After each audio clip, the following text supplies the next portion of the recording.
Hi hello welcome to Tamil movie reviews. இன்றைக்கி நம்ம எந்த படத்தை பற்றி பார்க்க போனால் அக்லீஸ் அப்படின்ற ஒரு சைஃபை ட்ராமா மூவி பற்றி பார்க்க போகிறோம். ஸோ இந்த படம் வந்து டைரக்ட் பண்ணது வந்து எம்சிஜி, ஸ்க்ரீன் ப்ளே பண்ணது வந்து ஜேக்கப் ஃபோர்மன், வெனசா டெய்லர், விட் ஆண்டர்சன். இது வந்து எதை பேஸ் பண்ணி எடுத்திருக்காங்கன்னா அக்லீஸ் அப்படின்ற ஸ்காட் வெஸ்டர்ஃபீல்டால் எழுதப்பட்ட அக்லீஸ் அப்படின்ற நாவலில் எடுக்கப்பட்ட படம் தான் இது. ப்ரொடியூஸ் பண்ணது வந்து ஜார்டன் டேவிஸ், அப்புறம் இன்னும் நிறைய பேர் வந்து இது ப்ரொடியூஸ் பண்ணியிருக்காங்க. சினிமாட்டோகிராஃபி வந்து ஜியாலாங் லியூ, எடிட் பண்ணது வந்து மார்டன் பர்னஃபீல்ட், பிராட் பேசோ, மியூசிக் பண்ணது வந்து எட்வர்ட் ஷெமர், ப்ரொடக்ஷன் கம்பெனி வந்து Davis Entertainment and Wonder and Sound and Vision, distribute பண்ணது வந்து நெட்ஃப்ளிக்ஸ். இந்த படத்தோட கேஸ்டிங்ஸ்லாம் பார்த்தோம்னா ஜோய் கிங் வந்து இந்த படத்தில் வந்து நடிச்சிருக்காங்க. ஜோய் கிங் யாருன்னா இந்த kissing booth part 1, part 2, part 3 நடிச்சிருப்பாங்க இல்லையா, ஸோ அவங்க தான். அப்புறம் வந்து சேசி ஸ்டோக்ஸ், அப்புறம் கேத் பவர்ஸ், அப்புறம் லெவர்னிக் காக்ஸ். இந்த லெவர்னிக் காக்ஸ் இவங்க வந்து ரொம்ப கருப்பாக செம்மையாக அழகாக இருப்பாங்க. ஸோ இவங்க இந்த படத்தில் நடிச்சிருக்காங்க. இன்னும் பல பேர் வந்து இந்த படத்தில் நடிச்சிருக்காங்க. இந்த படத்தோட கதை வந்து என்னென்னா, இது எதாவது ஒரு ஃபியூச்சர் டிஸ்டோப்பியா மூவி.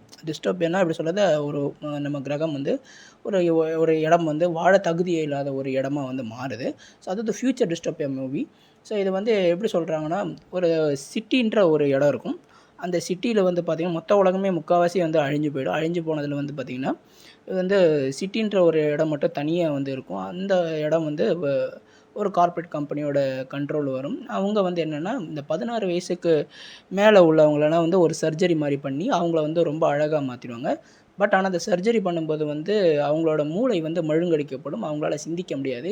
அங்கே இருக்கிற இந்த பார்ட்டி, பப்பு, அங்கே இருக்க குத்தாட்டம், அப்புறம் அங்கே இருக்கிற இந்த ஆகோஷம், அந்த மாதிரியான விஷயங்களை தான் அவங்க வந்து முன்னெடுத்தவங்க. எப்படி சொல்லுவாங்க, அங்கே சந்தோஷமாக வாழ்வாங்க. அங்கே வந்து கவலை அப்படின்றதே அவங்களுக்கு வந்து தெரியாது. ஸோ அவங்க வந்து 16 வயசு மேலே இருக்கவங்க உடனே வந்து ஒரு பியூட்டி சர்ஜரி, அதாவது பியூட்டினஸ்க்கான சர்ஜரி வந்து பண்ணிவிட்டு ஃபேஷியல் சர்ஜரி பண்ணிவிடுவாங்க. ஸோ அவங்களோட ஆள் உருவம் எல்லாமே வந்து மாற்றப்படும். ஸோ இதை வந்து எதிர்த்து ஒரு சில கூட்டம் வந்து நிற்பாங்க. அதாவது ரொம்ப வருஷத்துக்கு முன்னாடியே வந்து நிற்பாங்க. அதாவது இந்த கம்பெனி ஸ்டார்ட் பண்ணும்போதே, அந்த கம்பெனி வந்து மொத்தமாக டேக் ஓவர் பண்ணுறதுக்கு முன்னாடியே வந்து பார்த்திங்கன்னா, இது பேஸாக வந்து ஒருத்தவங்க இருப்பாங்க. அவங்க வந்து ஒரு டாக்டர்ஸ். அவங்க வந்து அவங்களும் அவங்களோட பசங்களும், அப்புறம் அதோட ஒரு சில பேர் வந்து இந்த ப்ராசஸுக்கு எதிர்த்து நிற்பாங்க. எதிர்த்து நிற்கிறவங்களோட பேர் வந்து ஸ்மோக்குன்னு என்று அழைக்கப்படுவாங்க. அவங்க வந்து ஒரு புரட்சியாளர்கள், போராளிகள் அப்படின்னு வந்து சொல்லப்படுவாங்க. ஸோ கருதப்படுவாங்க. ஸோ அவங்கள வந்து இந்த கம்பெனி வந்து தேடிகிட்டு இருக்கும். ஒரு கட்டத்துக்கு நம்ம ஹீரோயினி வந்து பார்த்திங்கன்னா, இந்த எப்படி சொல்கிறது, அவளுக்கு வந்து ஒரு ஒரு கட்டத்துக்கு மேலே டிசிஷன் வரும்.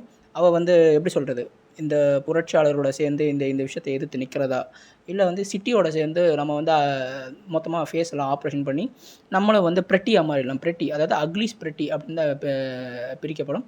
பிரெட்டியாக மாறி நம்ம சிட்டிக்குள்ளே போய் வாழ்க்கை வாழ்ந்துடலாமா அப்படின்ற அந்த ஒரு முடிவு எடுக்கிற ஒரு தருணம் வரும். அதுக்கப்புறம் அந்த என்ன ஆச்சு அப்படின்ற ஹீரோயின் என்ன பண்ணா அப்படின்றது தான் இந்த மீதி கதை. ஸோ இது வந்து பார்த்திங்கன்னா நெட்ஃப்ளிக்ஸ் வந்து அவைலபிலிட்டியாக இருக்குது. பார்ட் 2 வேறு 2025 இப்போ வந்து ரிலீஸ் ஆக போகுது. அடுத்த வருஷம் இனி வரப்போகுது அப்படின்னு சொல்கிறாங்க. ஸோ இந்த படம் வந்து பார்த்திங்கன்னா உங்களுக்கு பாசிட்டிவ் பாயிண்ட் அப்படின்னு சொல்கிறது என்னென்னா, இந்த மாதிரி ஒரு கான்செப்டே ரொம்ப வித்தியாசமாக, இந்த டிஸ்டோப்பியா மூவி, அதாவது ஃப்யூச்சரில் வந்து இந்த மாதிரி வந்து ஒன்றுமே இல்லாமல் போயிடும், எல்லாமே நிர்மூலமாகிடும் அப்படின்னு காட்டுறது வந்து ஒன்று பாலைவனமாக காட்டுவாங்க, இல்லைனா வேறு மாதிரி வந்து காட்டுவாங்க. இது வந்து கொஞ்சம் வித்தியாசமாக, அதாவது தண்ணி, மரம், இயற்கை எதுவுமே இருக்காது. அப்படியே ரொம்ப இதுவாக போயிடுவாங்க. மனுஷங்களாம் ஒன்றுமே டீஹியூமனைஸ், அதாவது மனுஷங்களோட எண்ணிக்கை கம்மியாகிடும். மனுஷங்க வந்து அங்கே இங்கே வந்து நாடோடியாக சுற்றிட்டு இருப்பாங்க. எதுவுமே மக்களுக்கு எதுவுமே இருக்காது. அதுதான் டிஸ்டோப்பியா மூவி. ஃபியூச்சர் டிஸ்டோப்பியா மூவி அப்படி தான் காமிச்சிருப்பாங்க. எக்ஸாம்பிள் வந்து மேட்ரிக்ஸ் படம் காமிச்சிருப்பாங்க. அப்புறம் வந்து மேட் மேக்ஸ் ஃபியூரி ரோடு, இதெல்லாம் வந்து ஒரு வகையான டிஸ்டோப்பியா மூவி தான். ஸோ அதே மாதிரி வந்து பார்த்திங்கன்னா, இப்போ வந்து இந்த சீசர்னு ஒரு படம் வந்து பிளானட் ஆஃப் தி ஏப்ஸ், அதுவும் கிட்டத்தட்ட வந்து இது சொல்கிறது ஒரு ஒரு அன்கம்ஃபர்டபுளான ஒரு லைஃப் வாழ்கிறது வந்து ஒரு டிஸ்டோப்பியா அப்படின்வாங்க. ஸோ அதுவும் கிட்டத்தட்ட ஒரு டிஸ்டோப்பியா மூவி மாதிரி தான் அதுவும். ஸோ அந்த மாதிரி இது வந்து ஒரு ஃபியூச்சர் டிஸ்டோப்பியா மூவி. இதில் வந்து கொஞ்சம் வித்தியாசமாக வந்து பேஸ் பண்ணி காமிச்சிருக்காங்க. அதாவது ஒரு கார்ப்பரேட் வந்து ஃபுல்லாக வந்து ஹேண்டில் பண்ணுற மாதிரியும், அவங்களுக்கு வந்து இந்த மாதிரி ஃபேஸ் சர்ஜரிலாம் பண்ணி அவங்கள வந்து ஆள் அடையாளமே மாற்றி அவங்களோட மூளை மழுங்கடிக்கப்பட்டு அந்த கார்ப்பரேட்டுக்கு கீழே இருக்கிற மாதிரியும், அவங்க எந்த ஒரு இந்த கவலையும் படாமல் சந்தோஷமாக அவங்க வாழ்க்கையை வாழ்ந்துட்டு போகிற மாதிரி வந்து மாற்றுறதும். அப்புறம் வந்து இதை எதிர்த்து நின்று ஒரு கூட்டம் வரும். நாங்கள் இயற்கையாகவே வயசாகி செத்துடுறோம், இந்த ஆப்ரேஷன் பண்ணால் வயசாகி சாக மாட்டாங்க, ஆனால் இதை வந்து இந்த ஆப்ரேஷன் பண்ணாமல் இருந்தால் இயற்கையாகவே வயசாகி செத்துருவாங்க. பாசிட்டிவாக சொல்கிறது வேறு என்னென்னா, அங்கே காட்டின ஒவ்வொரு விஷுவல்ஸ் வந்து கொஞ்சம் வித்தியாசமாக இருந்தது. இட் வாஸ் ஃபார் பெட்டர், பரவாயில்லையாக தான் இருந்தது.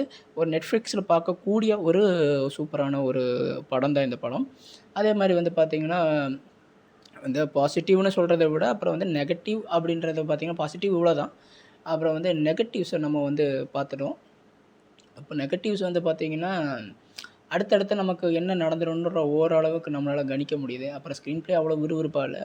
ஏதோ பார்க்கணுமே அப்படின்றதுக்காக ஜஸ்ட் நீங்கள் ஒரு டைம் பாஸுக்காக ஒரு 1 1/2 மணி நேரம், 2 மணி நேரம் கிட்ட வந்து அப்படியே வந்து ஒரு டைம் ஸ்பெண்ட் பண்ணலாம். சின்ன பசங்களா பார்க்க முடியுமான்னா, ஷூர் வந்து பார்க்கலாம். ஏன்னா இப்போலாம் வந்து கிஸ்ஸிங் சீன்ஸே வந்து நார்மல் ஆயிடுச்சு. ஸோ எல்லா சினிமால காட்ட ஆரம்பிச்சுட்டாங்க. ஸோ வந்து ஒரு 10 வயசு மேல இருக்க பசங்களோட நீங்க வந்து ஜஸ்ட் அப்படியே வந்து ஒரு பார்த்துட்டு போயிடலாம். அவ்வளோ பெருசா ஒண்ணும் இல்ல. அவ்வளோ பேட் சீன்ஸ்லாம் ஒண்ணும் இல்ல. ஸோ ஜஸ்ட் நீங்க வந்து பார்த்துட்டு போயிடலாம். இது கொஞ்சம் வித்தியாசமான ஒரு அ டிஸ்டோபியா மூவி தான். ரொம்ப வித்தியாசமான ஒரு மூவி. நல்ல கான்செப்ட் அவ்வளோதான். மத்தபடி வேற ஒண்ணும் இல்ல. டைம் பாஸ் பண்ணலாம். பார்ட் 2 தான் பயங்கரமா இருக்கும். அது கடைசியா ஒரு ட்விஸ்ட் ஒண்ணு காட்டுவாங்க. அந்த ஹீரோயினி வந்து அக்லியா மாறுனாளா, இல்ல பிரெட்டியா மாறுனாளா, அக்லியாவே இருக்காளா? அதாவது இந்த ஆப்ரேஷன் பண்ணாதவங்கள எல்லாமே அக்லி தான். நார்மலா இருந்தாங்கன்னா அக்லின்னுவாங்க. இந்த ஆப்ரேஷன் பண்ண உடனே பிரெட்டி அப்படின்னு கூப்பிடப்படுவாங்க. ஸோ அவங்க பிரெட்டியா ஆனாங்களா, இல்ல பழையபடி நார்மலா தான் இருந்தாங்களா அப்படின்றத வந்து கடைசி ஒரு இதில காட்டுவாங்க. செம்ம கிளைமேக்ஸ் அது. இந்த கிளைமேக்ஸுக்காக அந்த அந்த படத்த வந்து கொஞ்சம் நமக்கு விறுவிறுப்பா செகண்ட் பார்ட்ல எப்படி இருக்கும் அப்படின்ற ஒரு விறுவிறுப்ப வந்து காமிச்சிருக்காங்க. ஸோ புது கான்செப்ட் புதுசா ஹேண்டில் பண்ணியிருக்காங்க. இன்னும் கொஞ்சம் வித்தியாசமா ஹேண்டில் பண்ணியிருக்கலாமோ என்னமோ அப்படின்றது தான் நமக்கு தோணுது. இன்னும் கொஞ்சம் விறுவிறுப்பா ஃபைட்டு இதெல்லாம் வந்து இன்னும் கொஞ்சம் பயங்கரமா வந்து காமிச்சிருக்கலாம். ஸோ அத வந்து செகண்ட் பார்ட்ல நம்ம எதிர்பார்க்கலாம். என்ன பொறுத்தவரைக்கும் வந்து பார்த்தீங்கன்னா, அந்த மேக்கப் ஒர்க்கு, அதுக்கப்புறம் அந்த அந்த மேக்கப் ஒர்க், அப்புறம் ஸ்க்ரீன் ப்ளே கொஞ்சம் தொய்வா தான் இருந்தது. மேக்கப் ஒர்க்கு, அப்புறம் வந்து அந்த ட்ரெஸ்ஸு, காஸ்டியூம்ஸு இந்த மாதிரியான கேரக்டர்ஸ் அதெல்லாம் வந்து ரொம்ப நல்லா இருந்தது. அதே சமயத்தில வந்து பார்த்தீங்கன்னா, லெவர்னா காக்ஸ் அப்படின்றவங்க ஒருத்தவங்க இருப்பாங்க. ஸோ அவங்களுக்காக இந்த படம் வந்து 2, 3 தடவ நான் பார்க்கலான்னு தான் இருந்தேன். ஸோ அவ்வளோ அழகா இருப்பாங்க அவங்க. ஸோ அவங்களுக்காக இந்த படம் பார்க்கலாம். ஸோ என்ன பொறுத்தவரைக்கும் வந்து பார்த்தீங்கன்னா, படம் வந்து ஆம் அந்த ட்விஸ்ட்டுக்காக லாஸ்ட் ஒரு ட்விஸ்ட்டுக்காக 5க்கு வந்து ஒரு 2.8 குடுக்குறேன். ஸோ இது வந்து பார்ட் 2 வந்து 2025ல வருது. ஸோ நான் ரொம்ப எக்ஸ்பெக்ட் பண்றேன் இந்த படத்த. ஸோ பாருங்க ஜஸ்ட் ஃபார் ஃபன்னுக்கு அப்படியே வந்து 2 ஹவர்ஸ் அப்படியே உங்களுக்கு டைம் தள்ளி போயிடும். So have a nice day. என்ன பொறுத்தவரைக்கும் 5க்கு வந்து 2.8 குடுக்குறேன். Thank you.